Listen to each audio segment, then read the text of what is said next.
Hi, everyone. Welcome. I'm Dick Deming. I'm Medical Director of MercyOne Cancer Center and the founder of Above and Beyond Cancer. Welcome to our weekly cancer education series. It's brought to you in part by a grant from the Rosalie and Sherry Exline Ziegler Fund. And tonight we're going to be talking about yoga. And my guest is Alyson Matney. Welcome, Alyson. Thank you. So Alyson is an Iowa girl, grew up in Newton, went to UNI. Yes. And has been involved in group activities and fitness probably your whole adult life. Yes. And were you involved with sports and Growing up? Yes. So what's your claim to fame in high school? I would say cheerleading and basketball. Those two. Okay. And then over the years has been a personal trainer and group fitness. And then about 10 years ago, I got seriously involved with yoga as a yoga instructor.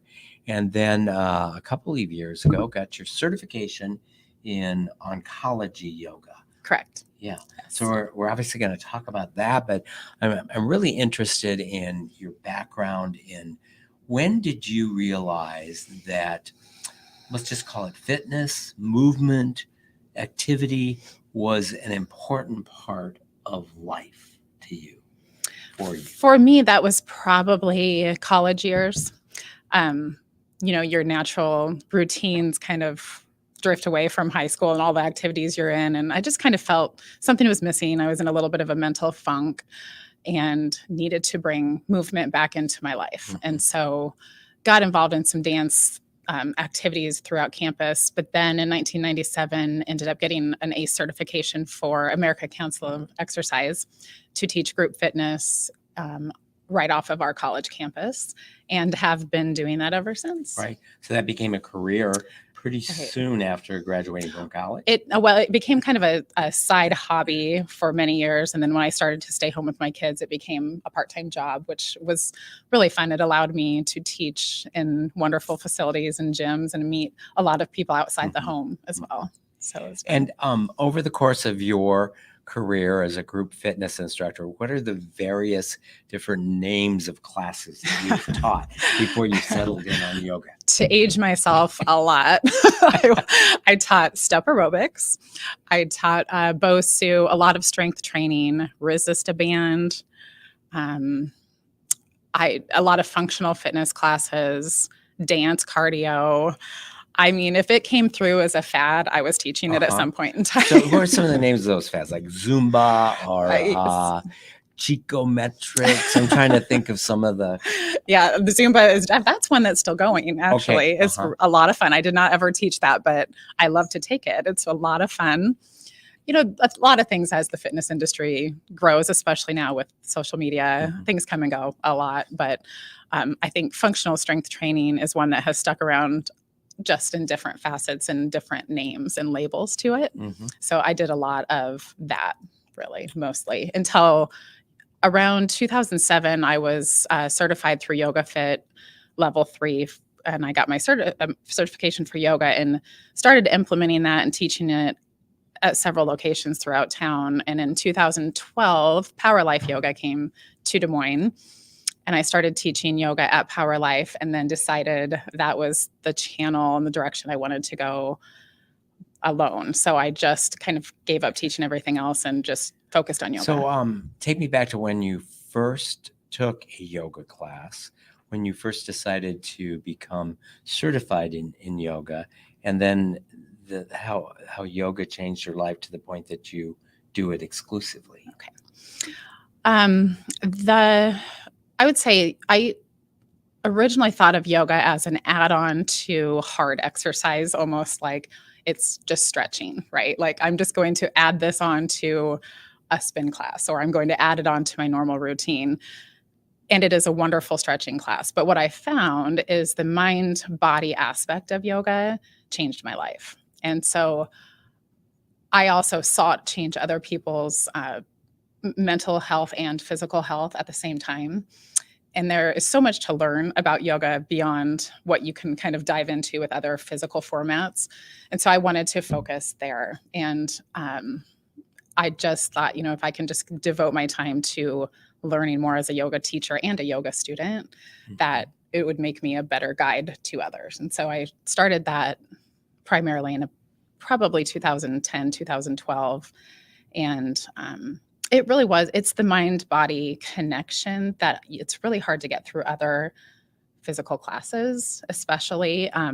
Exercise, I would say all around is always good for us. But if you can incorporate breath and body and mind connection into movement at the same time, it is life-changing.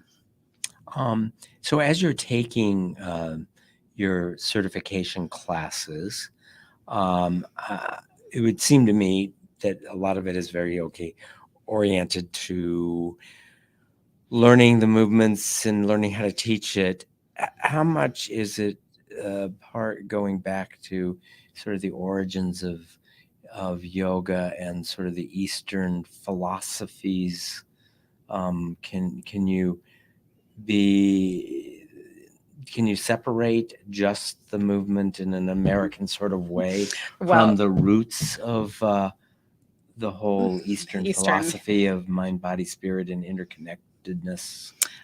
In general, I believe the way that yoga is taught in our Western parts is very generalized anyway. So I think as it's evolved, it's really only taken interest in the West in probably the last 50 years. Really, a lot of research has been done, and we are more science-based. Obviously, it varies. Like the coasts are a little bit different, and it varies on what kind of yoga you're studying, and also what who your trainers are, who your teachers are. I mean, there's a lot of variance there, but in general, Westernized yoga, the way we practice and the way we teach is definitely mind-body based, but not so much of the Eastern philosophies involved. Mm-hmm. Yeah, you can teach with Sanskrit, you can teach without. You can. It's kind of teacher by teacher how much you dive in. Even what you call the poses. Do you use the original language? Do you use American language? Do you use just the? I do kind of a combination. Uh-huh. Yeah. In Yoga4Cancer, I call the poses I call them out in English and give them very easy names, because I feel like patients and survivors are already just overwhelmed with so many hard terms and confusing terms. Yes, just trying to remember the names of the chemotherapy agents. Yes. And throw in a few Sanskrit words. Right. I don't need to. I'm not trying to boggle minds anymore. So we keep it pretty let's basic. Keep it with cat, cow, Correct. cobra. I can Yes. remember those. Yes. Okay. So I try to avoid Sanskrit in the Yoga4Cancer classes.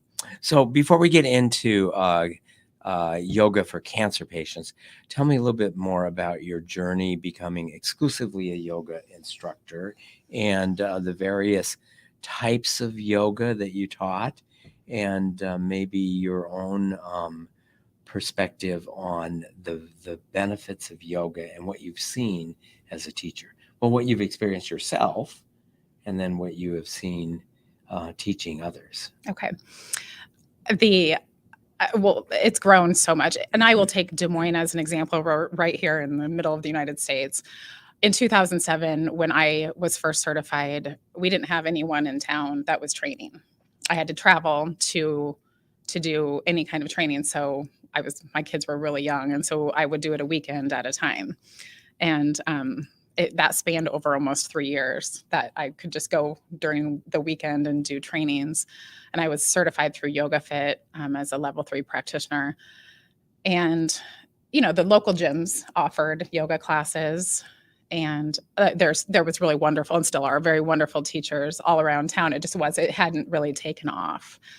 I think more and more information, knowledge, experience has been conveyed about the mind-body connection, especially over the last 10 years, and how important it is. We've had Power Life, amongst other studios, come into town and really cultivate this community that is extraordinary. And it's taken off from all ages, I would say, from, teenagers to, I have a lot of regular students who are in their 70s. That, everyone can derive these benefits from yoga, whether it is mindful benefits or physical benefits, from range of motion. And this is just general practice of yoga, range of motion, better sleep, bone density, muscle mass, reduced anxiety, depression. There's self-confidence. There's so many things that you derive just from your general yoga practices, going as little as 2 times a week for 45 minutes. And it really originates from being on your mat with your breath more than anything. And do you think of folks that, if in your experience, if they come to the yoga studio twice a week, are they encouraged to have their own practice at home on a daily basis? Or do people just do the yoga in a group experience and do other things on their own on other days of the week? I think you have a little of both. Okay. I think you have like endurance athletes, a lot of bikers will come in and they'll add on yoga to, especially for hips, they'll add on yoga to their regimen. And then there's other people who will practice at the studio a few times a week and really have a strong home practice as well. We encourage that, obviously, but I really encourage just meditation or breathing practice at home, if nothing else. So if you can find 5 minutes to meditate or just to be in a yin posture and breathing, you're really practicing yoga. So of course that's encouraged. And I think we have a little bit of a variance of all different people who like have their home practice and who don't. Mm-hmm. And then your transition from the regular, I'll call it regular yoga, although I know there are many different types, but when you decided that you wanted to get certified in yoga for cancer patients, what prompted that? So in 2013, my father passed away from small cell lung cancer after a 2-year battle, and I was his primary caregiver for those 2 years. So it was, seen obviously as a primary caregiver, all of the side effects of treatment, all of the challenges that cancer brings in that form, and there's hundreds of different forms. I felt it was time I'm in a position that I'm able to give my time to others at this point in my life. And I felt it was on my heart to serve in some way I can share my gift, and combining yoga, which I already know and I feel like I have a passion for, and then spreading that to cancer patients. I felt like it was a good combination. Just out of curiosity, did your dad practice yoga before No, I would put him in a couple positions. He didn't love it. He was a coach, and he was probably the one who. When you say he was a coach, he was you mean a as basketball a coach. Yes, high school or college. Yeah, he was a PE teacher, so he was probably the one who encouraged physical fitness for So when me. you were growing up, Dad was a PE teacher. He was a PE teacher, yes, and my At driver's your ed high teacher. school? Yes. And your driver's ed Yes, teacher. and he was the boys' varsity basketball coach, which made my life a little difficult. As you were a cheerleader, and of course, who could you date and who couldn't you date? Nobody. So did Dad, before he was diagnosed with cancer, did Dad ever come to a yoga class that you taught? No. No. He was very proud of everything my sister and I ever did, but no, he did not come to a yoga class. Okay. Yeah. And then was your dad retired when he was diagnosed with cancer? Yes. So do you remember when you found out your dad had cancer? I do. It was actually Memorial Day of 2011. And was that a phone call or? I was with him. He was hospitalized for stomach pain, like a lot of pains. And I came in to Methodist. And we got the diagnosis when I was in the room with him. Mm-hmm. So yeah, it was shattering. Mm-hmm. So do you want to share a little bit about that day? Remember?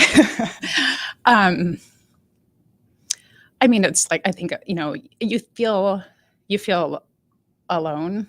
Like this has not happened to anybody. I'm sure a lot of people, everyone feels like that, I'm sure. Mm-hmm. Scary. Like, there's so much of the fear of the unknown at that, mm-hmm. at that moment. Were you consoling Dad or was Dad consoling you? He was consoling me. Mm-hmm. Yeah. And then his journey with cancer was, I think you said, about 2 years long? Yes. Or?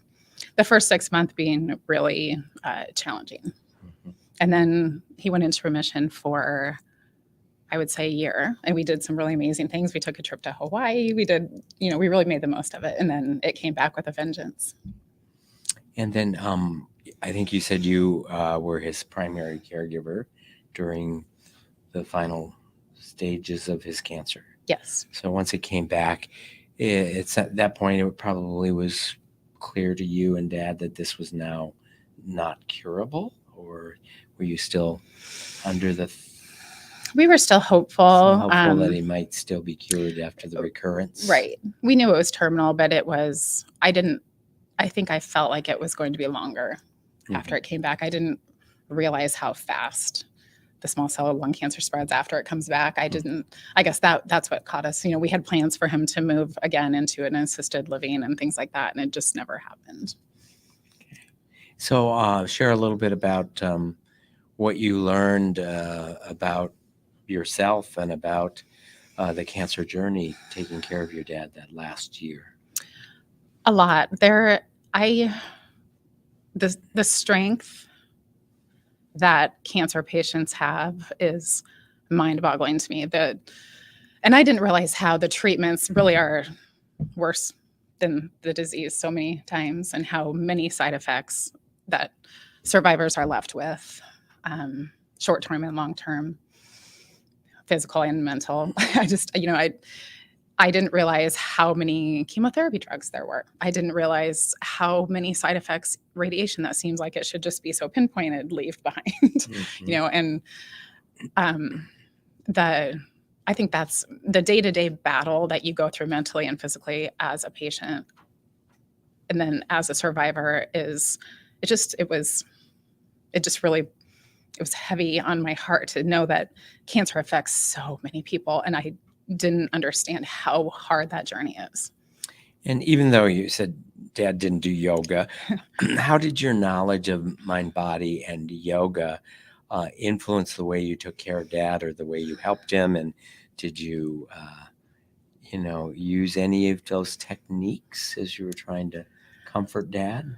I did. We did both of us at separate times, some breathing techniques. I remember walking out of John Stoddard several times, just taking a seat and just breathing, just to get my mind and my body strong for a couple more minutes to help him. And he, so much of the pain, whether it was neuropathy or just the pain from stomach things, from chemotherapy, digestion issues, everything. He didn't ever go to a yoga class, but we definitely moved, and we practiced positioning in certain ways that might help move fluids in his body or stretch his achy muscles or joints and things like that. So, but breathing, I think, would be just intentional breathing is probably what we practiced more than anything. For both relaxation, pain management, anxiety management. Yes. So that was your sort of impetus to learn and be certified in yoga for cancer patients, this desire to pay it forward, if you will. Yes. And what was the training like to become, you were already a level 3 yoga instructor, and was the training more about techniques, different techniques, or more about the philosophy or the theory in how yoga can be of particular benefit to someone going through cancer treatment? A little bit of both. It's Yoga4Cancer is a methodology based on science and research, backed by oncology and medical institutes, renowned medical institutes. But it's not like they reinvented yoga.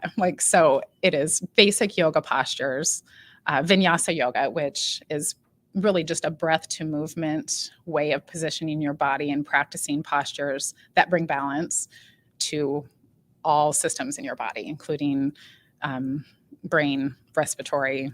Yoga brings balance to your entire mind and body. Yoga4Cancer is a methodology that uses basic yoga poses and patterns safely. So there's things that are taken out that I would teach in a different power vinyasa class. And then there's a lot of props that are put in to help Yoga4Cancer students put themselves in these positions and postures safely. So Yoga4Cancer is really a Tari Pinster is the creator. She's a cancer survivor and a master yoga teacher. And the training is it's now a 75-hour training. I had originally signed up to do a hybrid, so it was online, and then I was going to Chicago to finish it up, and then COVID hit. So it ended up being all online, which was really great because we were home anyway, right? So that was easy. But it was perfect timing, and I learned a lot, and it's a lot of, it really teaches you to listen to what your student needs and wants versus just going at them with this is what we're doing today. So yeah, I mean, you've taken care of one cancer patient and you've taken care of one cancer patient. There, I mean, right. The needs and side effects, limitations. I mean, some folks going through cancer may still be able to do everything much better than I can do. Sure. And then there are others that if they've never had yoga before, even if they don't have deficits, it may take a bit.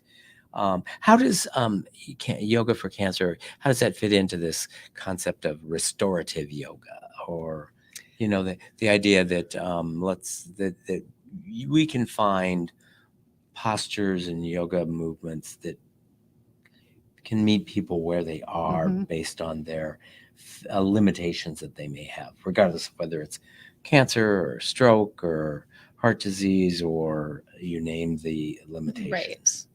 I think that's probably going to be the biggest myth on Yoga4Cancer, is that it is a restorative practice. And it's really not. So restorative yoga is wonderful. And there are classes offered that are only restorative poses. Yoga4Cancer has that aspect, and it's really at the end of class, we kind of come into a restorative portion of class. But the format is that of movement based. And so it's my job, obviously, to have compassion, but I don't coddle.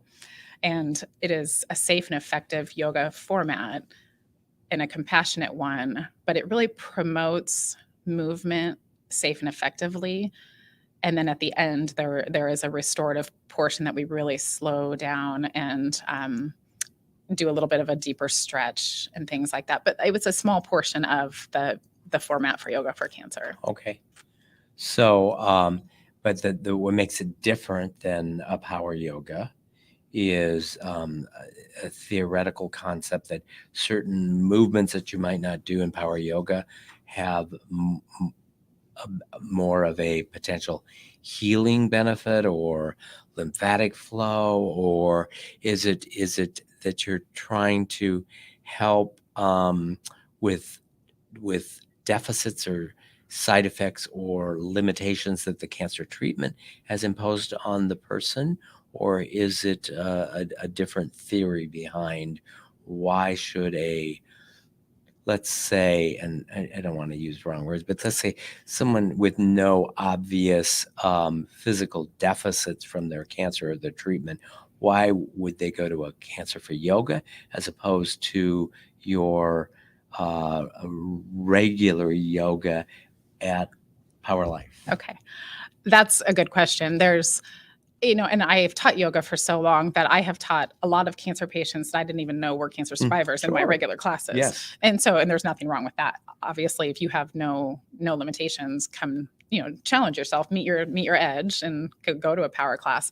These classes are formatted more for safety in you're going to derive the benefits of yoga. You're going to derive the mind benefits, the range of motion benefits, the muscle building, everything that a general yoga class would give you. We really keep in mind the side effects that cancer survivors may be facing. For instance, cat and cow. So that's kind of something that you're on all fours. A lot of people are familiar with. you move into a cow motion, then you move into a rounded back cat motion.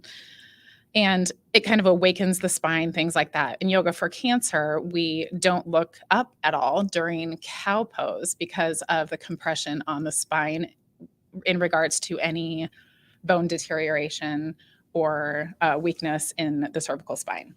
So we really try to limit a lot of bone compression. We use a lot of props. I think that's probably the one thing that makes it a lot different is we offer props in every shape, every pose, even the transition between kneeling and standing posture. As you're making those transitions, we offer block towers so people can hold on to them to make the transition up to standing.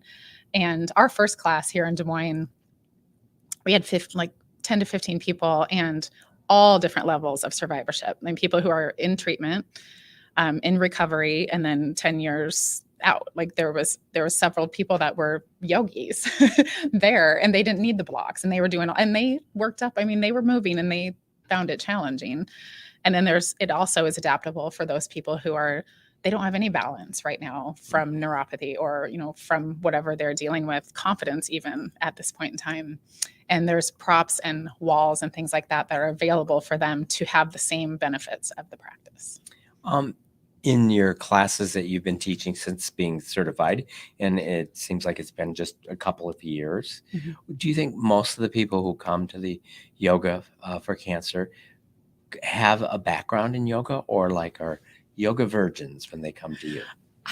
Oh, that's a tough one. Yoga has become so popular. I would say it's almost 50-50. I would say once I started with Above and Beyond Cancer, which has only been almost a month now, more people are not familiar with yoga. So I love that. I love the fact that people feel safe to come to this space and try something new and cultivate community, if nothing else, right? So another different thing about Yoga4Cancer is we say the word, we say cancer, and so many people shy away from it. And I get that, I probably did at one point in time, and we talk about it. We talk about side effects. We talk about the benefits, why we're working on lymphatic flow, why we're working on bone stabilization and muscle stabilization. And I feel like that alone cultivates community.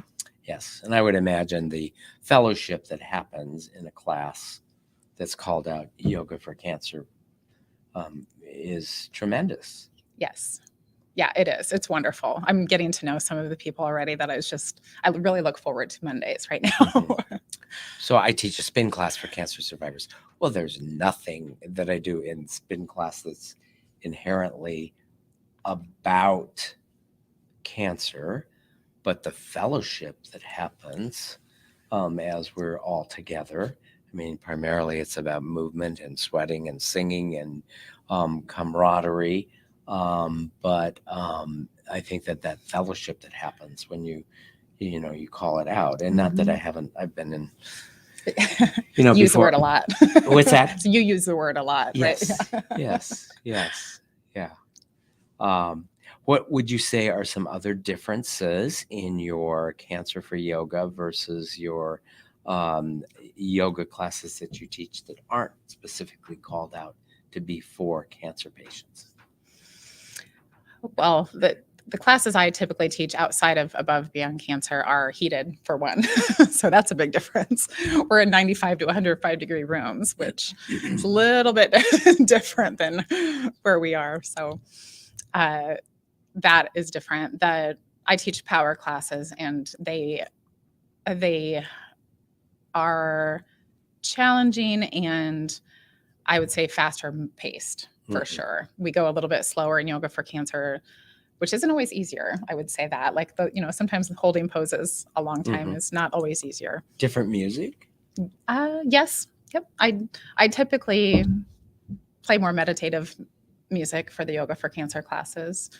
I think that is such an important aspect of the practice is the ability to calm your mind, and your breath does that for you if you're intentional about it. But sometimes we're human and our minds are racing, and that's kind of how we are made, and our society just promotes that. And so I think cancer patients probably have a lot of things running through their minds all the time. So my music background is usually pretty calm. So I've been to yoga classes. I need to go to more. Somebody gave me a certificate once to go to a hot yoga class. And I'm just going to share with you because I don't know what you teach, but I was kind of excited about the hot part because I love to sweat. I love to sweat. But I got there and they were playing like the same music I would play for a spin class, and it was like a calisthenic class in a heated room, Yeah. with very popular, hot, fast music. And I thought, wow, this was interesting. It was a good workout, but I would never have called that yoga. And so I'm just curious, the concept of yoga in a hot room. Do you do just is it you do faster yoga as well, or is that kind of the tradition in the United States? If you're going to call it hot yoga, you make it fast as well? Not always. Okay. There are hot yoga flows that are different. Hatha, there's different types of yoga that are slower and hot at the same time. What I teach is a vinyasa power yoga, so it is a little bit faster paced. But that's just the classes I teach. Like there's, and the Power Life format is more like that. But they also offer restorative classes as well at Power Life, and a little bit less heat in some of them. But yeah, you're going to get a little bit of rock music in some of my other classes. You do? Okay. Yeah. Because I thought, well, I would like the slow yoga in a heated room. Right. And yeah, that is available. Because if you're moving that fast, you don't hardly need the heat. No, I know. I know. There's so many benefits of the heat, but you work up a sweat no matter what. And every class does incorporate a time to surrender to your breath at the end and really get some. And that's the thing about the heat, is it does allow you to deepen into some stretches that you normally wouldn't necessarily let go and be able to get into. So when you do a yoga class for cancer patients, as you mentioned, you've got all types. You've got some patients that have been cancer-free for 10 years. You probably have some that are in the midst of treatment and some that are living with incurable cancer. How much does it require individual attention to each patient? I'm just assuming that you might have a range of abilities that is broad. It is broad. It makes it challenging to teach because I want it to be effective yet safe and compassionate for everybody. So we do an intake form before class, and I try to look at everyone's intake form. But then in conversation, a lot of people like to talk about, what they're dealing with, whether a lot of times it's balance. I think I see balance or joint pain more than anything else right now. But in all, the Yoga4Cancer methodology is one that keeps it fairly safe for everybody. So I don't necessarily, other than perhaps adding a prop or two to someone, if I see them struggling, I'll walk around and put a bolster. Like if someone has just undergone surgery and their range of motion is challenging, and if they're laying in cactus pose, they get bolsters under each arm, things like that. So in those ways, but I don't worry so much about tailoring every movement to every student, because I know that this methodology is already safe. And so really it's based upon, I think when I say I need to be curious about why they're there. I think that we think people are coming for the relaxation part of yoga or the stretching. And really, I feel like cancer survivors are really coming to build their immune systems, perhaps more than anything, and alleviate the possibility of reoccurrence. And so in order to do that, the movement of the body really promotes and encourages fluid movement, lymphatic movement, and respiratory and circulation. So many of our poses and shapes that we are in, these patterns of shapes, that you can hold a pose and be intentional with your breathing, and your diaphragm is expanding and it's massaging the thoracic duct, which is moving lymph through your body. And it's almost like magic. Like people don't think about the power of your breath just in the physical capacity of moving fluid through your body. And so if someone is even in a kneeling warrior one pose, when someone else is in a standing, you're breathing, you're still moving your diaphragm, you're still moving these fluids through your body, and you're still strengthening. And so it's so beneficial for everyone that comes in. What do you have any particular stories that have stuck with you of individuals you've met and their experiences or your interactions with them that have really touched you in a way that makes you want to continue to do this or to expand the work you're doing with cancer patients? Well, I haven't been teaching the group classes long enough, but that's my hope.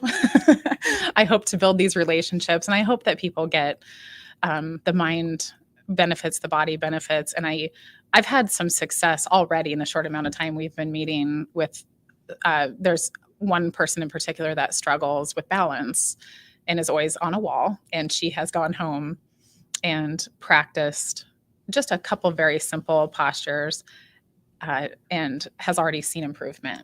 And I think your improvement comes in confidence as well. And it carries out into other parts of your life as well. And so I feel like she feels a little bit more sure-footed as she's moving through her days.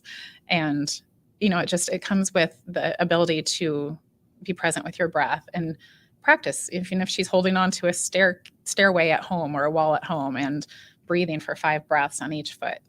And then you walk out into your day just feeling a little bit more sure about that. And also you're building your bone density and your muscle mass and all of those things too. And as you teach more classes, does the instruction that you have in Cancer for Yoga, does that allow lots of leeway in terms of bringing your own personal favorite poses and teaching styles in? Is there a fairly wide latitude for different instructors that are trained by the same certifying body that Yes. You've got your training? Yep. And that's kind of my hope, is I want it to grow to a point that the community knows about it and cancer patients and survivors know about it. And perhaps we can get a couple more teachers. And this Yoga4Cancer certification is offered. A lot of yoga teachers obviously take it, but then there's also oncology nurses that have gone through it and end up teaching it. And you don't have to be a yoga teacher, certified yoga teacher, to have this training.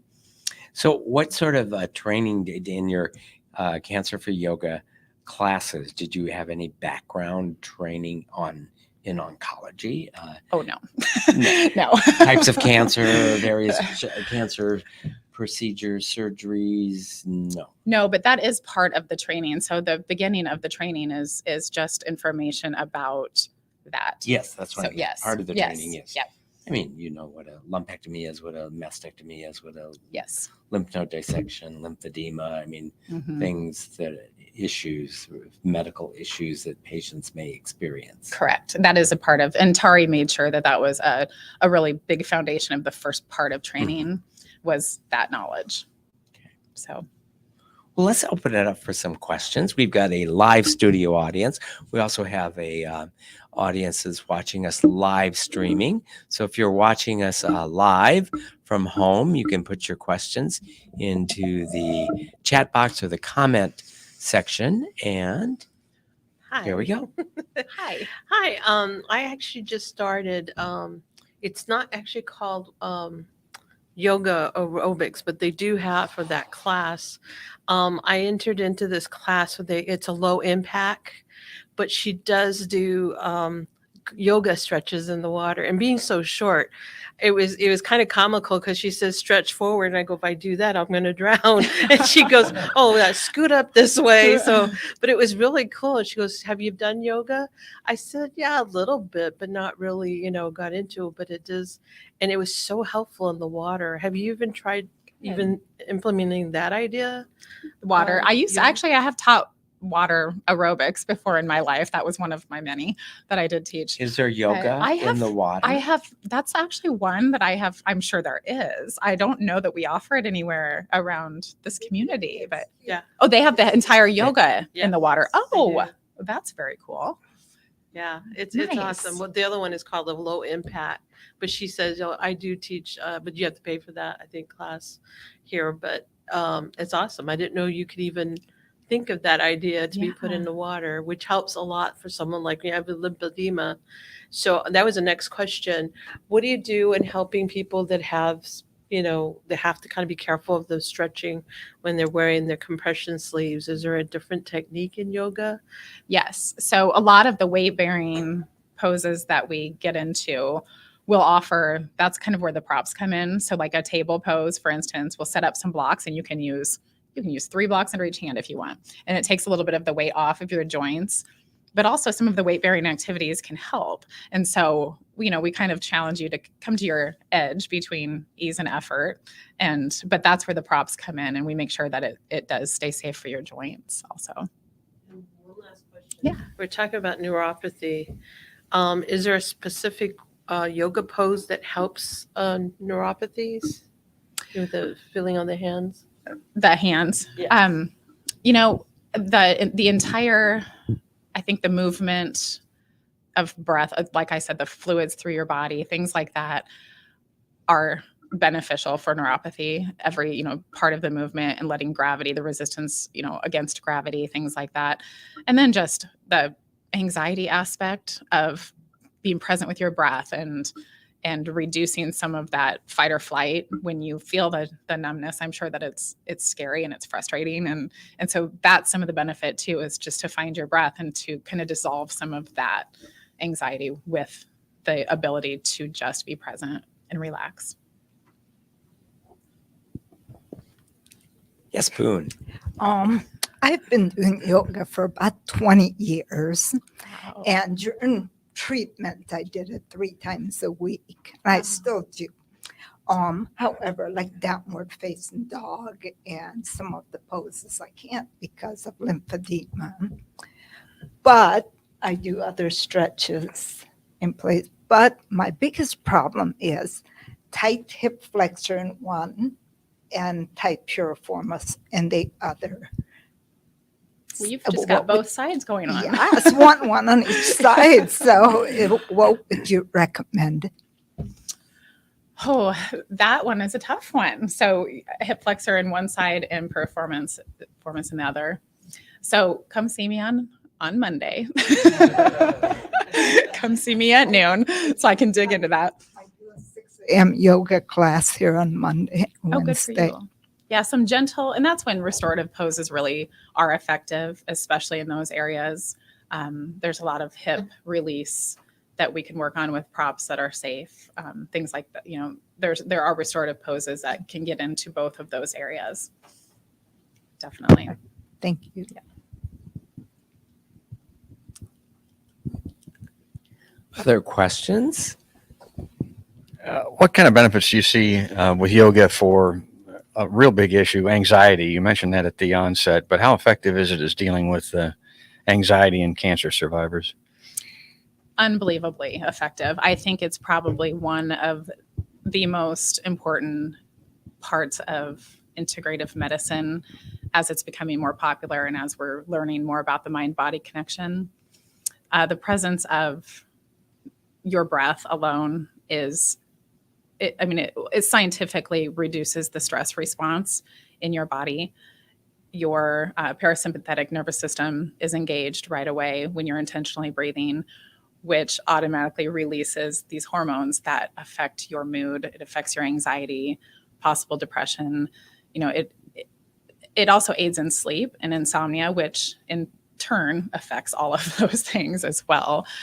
So just, I always say if you're breathing and you're breathing intentionally, not forced, it's not like you have to, we laughed the other day in Above and Beyond our class because we were talking about intentional breath, and it's not, you suck in for 4 counts and then let it go for 4. Like, it's not forced, but if you can just be present with your breath, it does so many things for that mind-body connection that we're learning about still, these neuropathways that are that are enhanced through breath, we're still learning about as a community, I think. And yeah, it does wonders for anxiety. You mentioned the Above and Beyond Cancer class. You might want to tell people when it is and where your class is located and how they can take advantage of it. Right now, we are noon on Mondays at Shakti Yoga. Brett Berlin was generous enough to donate her space. It is a wonderful, beautiful, colorful space and comfortable. And it's on 42nd Street, which is a great location for people who are downtown or in the west or north suburbs. We are right now at noon, and we would love to add more times. And then that's also feedback for, when a time that may work, that if noon doesn't work for everybody, they're working during the week. You don't get really sweaty, and it's only for 45 minutes. So if you can pop in over lunch, you could do that as well. Can people pop in, or do they need to reserve a space? Or right now, is it kind of an open? Yep, it's open. So you can register online, and there's an intake form online. I also have some at the studio. And so I always say, if you're in the midst of treatment, a doctor's referral would be ideal, but you don't necessarily need one. But there is just a quick intake form, and just maybe come a few minutes early. I always have some on hand, and everyone is welcome. Okay, great. And that's at the Roosevelt Shopping Center. Yep. And is it on the back side, or is it the front side? It's kind of the entrance. It's kind of the entrance is on the back side. So if you just park in that back parking lot, you'll get in. And the entrance is on that side. And we put a little Above and Beyond Cancer sign in the window, so you can't miss it. Great. And it's good to know that people can just show up, but if you come a little early so you can fill out the form. Yes. And it's free. It's free. Yeah. Wonderful. Yeah, the website, it does have a registration area, but it's not necessary. And it's not scary either. All levels, everybody's welcome. I would say you're not scared. Thank you. Definitely not scared. Very welcoming. Is there a particular type of yoga you would recommend for cancer survivors? I think, the Yoga4Cancer. Yeah. And if you can't make it, can't make it, vinyasa style yoga really is ideal because there's patterns of positioning that really work with your breath, and your breath moves your fluid systems in your body. And so I think that's probably the best. And that's really what mostly is taught in the community. Yeah. So I think that's probably the best. I would recommend against inverted poses in the water yoga. I'm not a yoga expert, but I'm just thinking that would not be the good class. Any questions from our online community? Any words of wisdom to go out with? I think if you are to do anything in this new year, it's still kind of the new year. It's February 1st, is it? I think a mind-body practice is of the utmost importance, whether it's 5 minutes of meditation. And that doesn't mean you have to strictly meditate. Your thoughts pass and then they go away. And it's just kind of some inward time. I just think cultivating a mind-body practice is so important for everybody, especially in our society today when we've got triggers coming at us all the time. And especially cancer survivors, it can really just benefit you in so many ways, physically and mentally. Yes, be here now, and much of the benefit of yoga is that you spend that whole hour, instead of just your mind roaming, you really focus on your body, and if you're focusing on this, you're not worrying about who dissed you yesterday and what bill's going to show up in the mail tomorrow. Right. You have something to think about and occupy your mind. And we have all that we need this very moment for joy and contentment. And it'll all be there at the end. It'll still be there when we're done with this breathing class. Well, thank you so much for being our guest. And thank you for teaching Yoga4Cancer for Above and Beyond Cancer. My pleasure. And thanks everybody for attending tonight. If you know someone that would benefit by watching or listening to this show, it'll be available on demand tomorrow at the Above and Beyond Cancer YouTube channel or at the MercyOne Cancer Center website. Thanks again. Please join us again next week. Thanks, everyone.